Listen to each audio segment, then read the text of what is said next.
Hi, my lovely viewers. Welcome to this edition of Society 360. Today, we are going to delve into the world of craftsmanship, featuring a young Ghanaian who has seen fortune in coconuts. He does a lot of things using coconuts, but today we are going to focus on his crafts using coconut shell. His name is Elisha, and we have visited him in his home to tell us how he started this journey, what inspired him, and every other thing that you need to know on this business. So Elisha, welcome to this edition of Society 360. Thank you. So first of all, can you tell us a bit about yourself? Okay, my name is Elisha Foli. I'm a graduate of Labone Senior High School, and I'm 21 years of age. So, Okay. Before you started this business, how did you even discover it in the first place? so it was true. Let's say I bought a car from Labone to Circle. So on my way, I found out that there was a heap of coconuts at around Adabraka, thereabouts. So I asked myself, what can we use these coconuts for? I mean, you mean the coconut shell? Yeah, the coconut shell. So I asked myself, what can we use this for?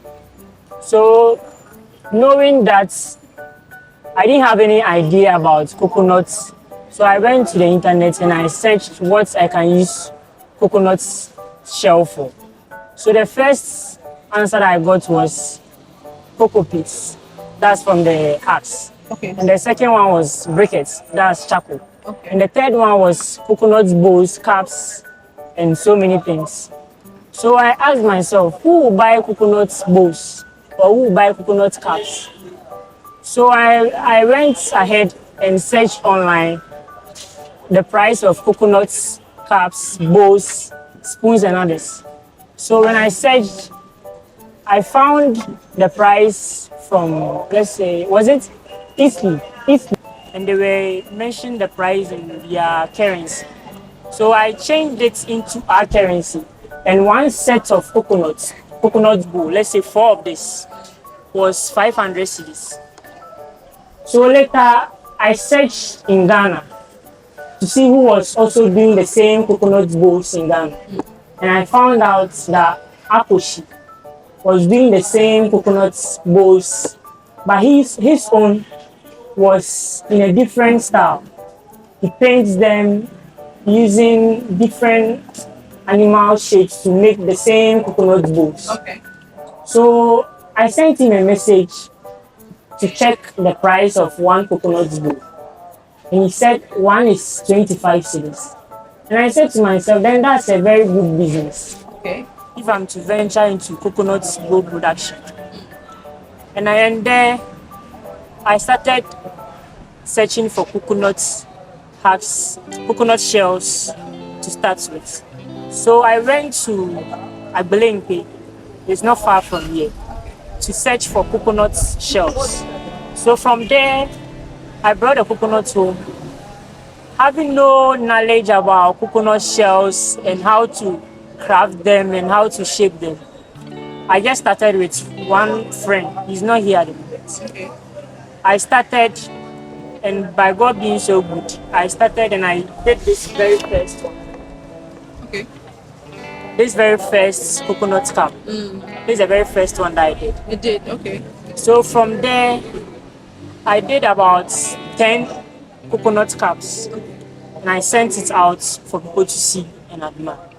So when I was sending it out, someone saw it and asked me what was the price. Having no idea and having no price in mind, I just gave him any price. So the first cup I sold was 36. You sold a single one for 36? A single one for 36. Okay. So from there I sold for about 10. I just sold all the 10. So from there, at that time I was still in school. Okay, so which year, around which year are we talking about? That was 2019, 2020. 2019, 2020. So it went down. My coconut production went down because of COVID and my schooling, because I was also preparing for WASI. Okay. So I stopped. So when I completed SHS, that was last year, and I came back to do it as a side business. Okay, so if you say side business, does it mean that you are into other things? Yeah, I'm into other things. I'm into painting and I'm into graphic designing. And I also manage a catfish farm. Okay, wow, jack of all trades. Yeah. Okay, so aside from what inspired you to even start this, you said you were moving from your school to the house and Yeah. you saw heaps of coconut shell. Yeah. And you asked yourself how you can use this or what you can use this for.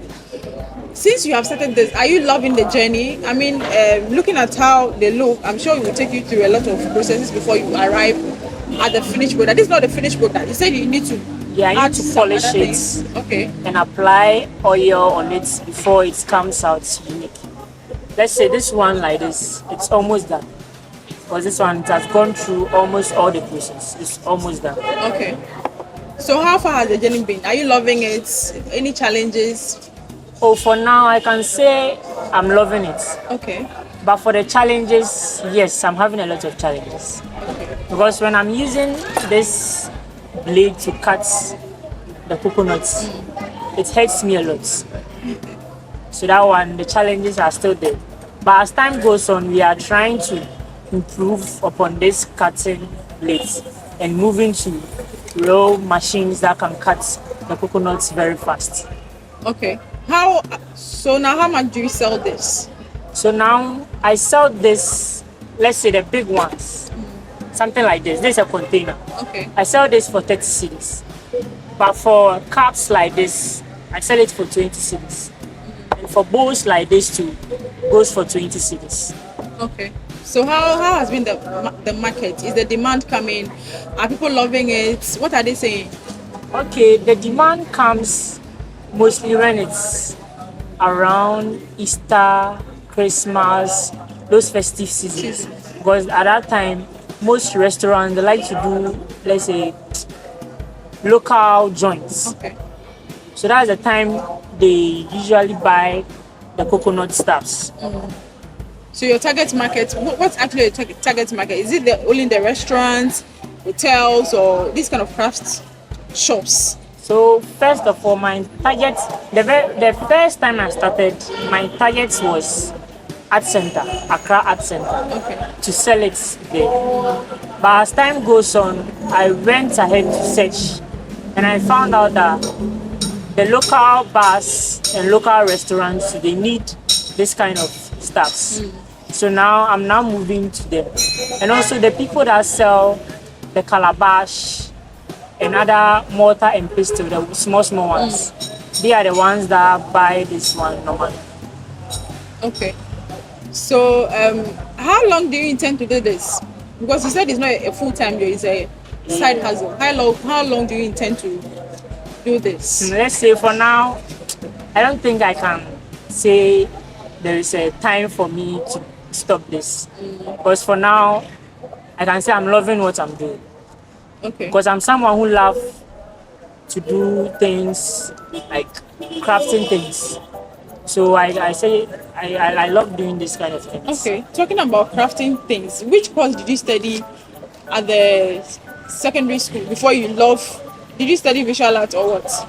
Okay, so back in SHS, I did general science. Oh. That's all about physics, chemistry, biology, and all those things. So why did you find yourself in a field that's maybe dominated by visual art students or people who are more into arts? What I can say is you can't dodge from your talent. What God has given to you, you can't move away from it. Because some time ago, I used to do all those things. But when I was growing up, looking at my friends, what they are doing in SHS, some are doing general arts, some are doing science, and you going to do visual arts, they'll be like, why are you going to do visual arts? Because back in JHS, I used to draw very well. Okay. When it comes to crafting, I used to do very well. So when they heard that I was doing general science in school, they were a little bit surprised. But it's still the same thing. Okay. And so viewers, one of the interesting thing about Elisha's business is that there is nothing like waste here. So the coconut he gets from the shell, he said he gives it to his grandmother to process it into coconut oil, and then he uses that same oil to polish the shell like this, whilst they also enjoy it at home. And then sometimes too, they decide to make coconut toffee or coconut coconut flakes using the coconut itself. So there is nothing like waste here. And then when he's chiseling the coconut shell, the powder that comes from it, he uses it to seal the holes and everything. So as for him, said this business, there is nothing like waste here. Okay, so Elisha, let's move on with our conversation. What else do you need to tell us? What else do you want my viewers to know about this business? So let's say, comparing a coconut bowl with a plastic bowl. When you put a hot, let's say, a hot porridge in a plastic bowl, and you put a hot porridge in a coconut bowl, the hot porridge in that plastic bowl, some portion of the plastic melts into the porridge you are taking, but you don't know. Okay. But when you pour it in the coconut bowl, even if the coconuts, the portion of the coconuts melts into the porridge you are taking, it's helpful because there is no poison or there is no chemical involved in this coconut shell because it's natural. Yes. And even if you say the glue that I use to seal it, there is no glue in it. The glue is outside. The glue is outside. So there is no way the glue will get to what you are eating. Okay, that's interesting. And for me, one thing I found about this bowl is if you are somebody who is interested in weight loss, you want to control your weight, I think this is perfect for you for portion control. For example, we are told that fufu, if you want to eat fufu, you should measure your fist. And then you pour your soup on a sizable portion of fufu that measures like your fist, and then you pour your soup on it. So I think my fist can go into this.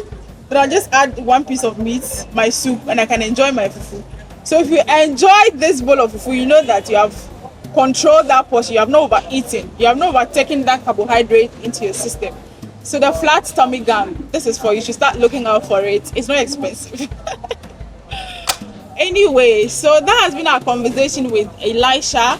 He's found in Alajo, Accra. So if you want to contact him, Elisha, can you give us your contact number, your social media handles, and where people can find you if they want this product? Okay, so you can locate me at Alaji Polo Junction. Okay. And I'm on Instagram, my CocoStarGH. And my WhatsApp handle is 055-919-7873. Then my call number 059-395-7678. Okay, let me take you back. Initially, you said you sell one for 20 cedis and 30 cedis. Yes. So if somebody is buying in bulk, is it the same price or the price reduces a bit? No, because I'm now growing the market. I don't sell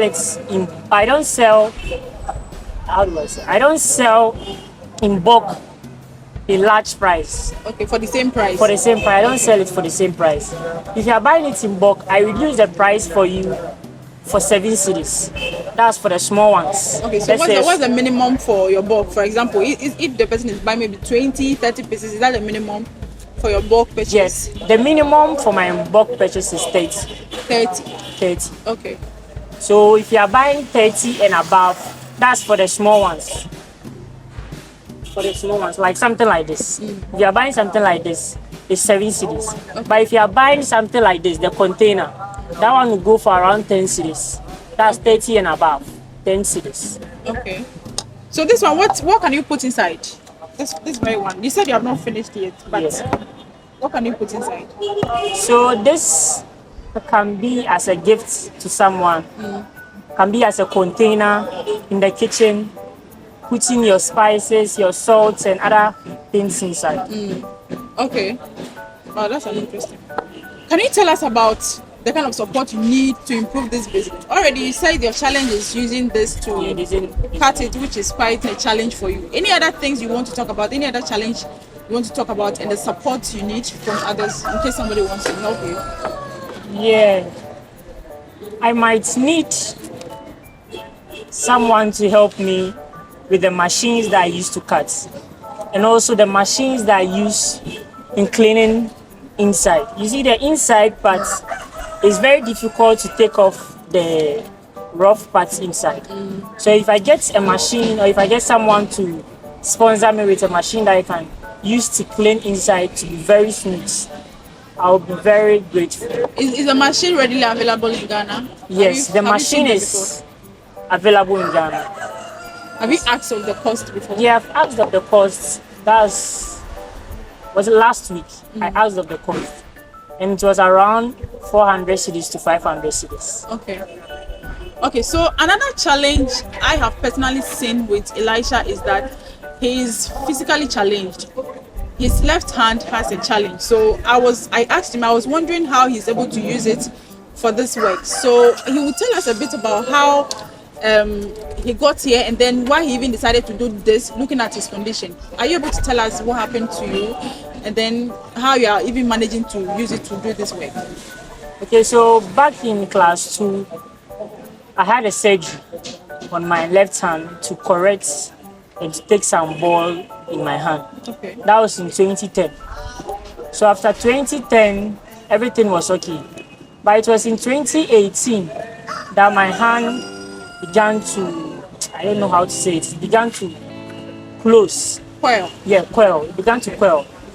So I sent it back to Ridge Hospital where we had a first surgery. So the doctor there, or the surgeon there, told me and my mom that before something can be done about it, they need the folder that was first given to us that contains all the details about my hand. So we didn't find the folder, but the doctor himself directed us to the records at the hospital to check if we find the folder back, but we didn't find it. So from there, someone directed us to 37 Military Hospital to see a doctor to see if it can be corrected. But there they did another surgery again, but at the end it was not corrected. So from 2018 to now, it has still not opened.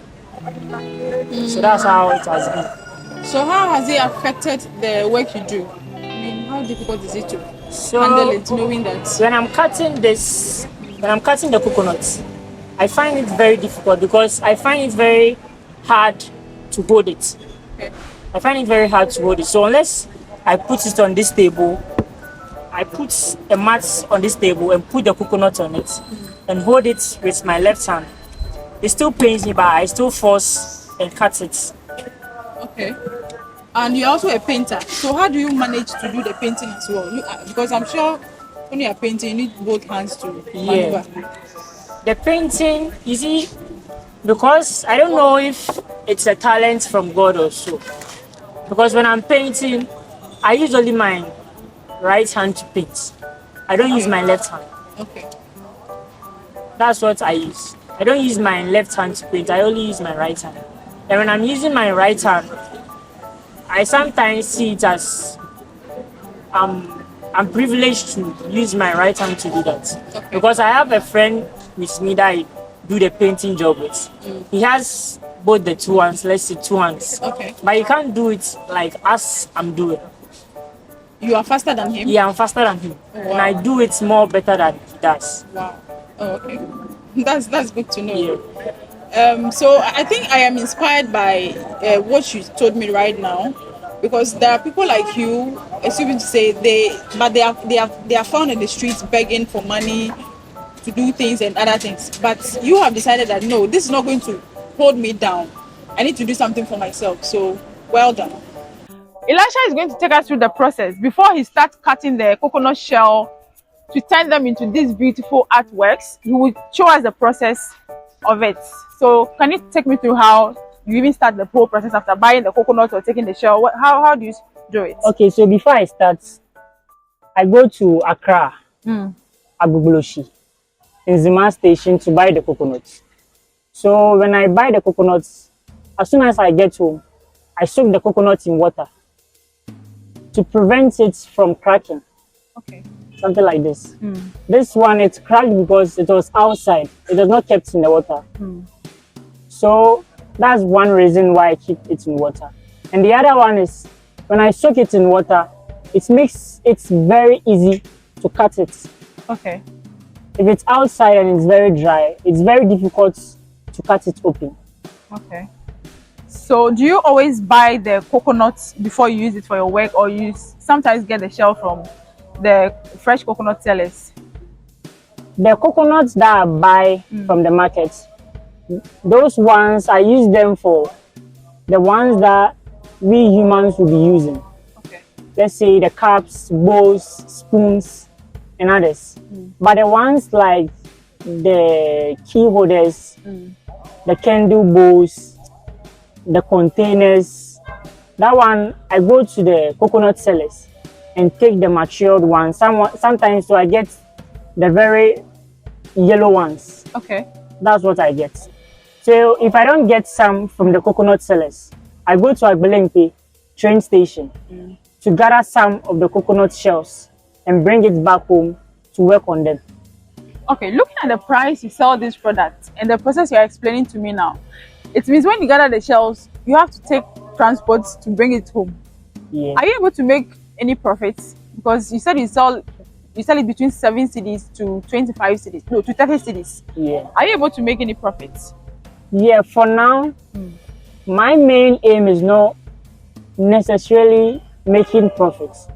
My main aim is to let people know coconuts and to let people know that there is a use for coconuts. Coconut shell. Because most people use a lot of plastics these days.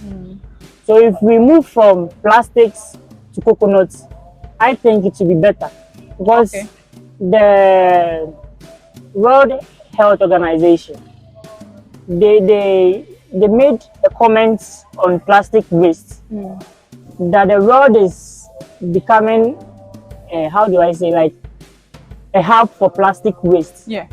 And by consuming or reusing coconut shells for our daily use, it will reduce the plastic waste that we have in the country. Okay. So this is by way of your own contribution to making sure that the environment is not polluted with plastic waste. Yeah. Right? Yeah. Okay. So my lovely viewers, that has been my interview with Elisha in Alajo, who is into coconut shell craftsmanship.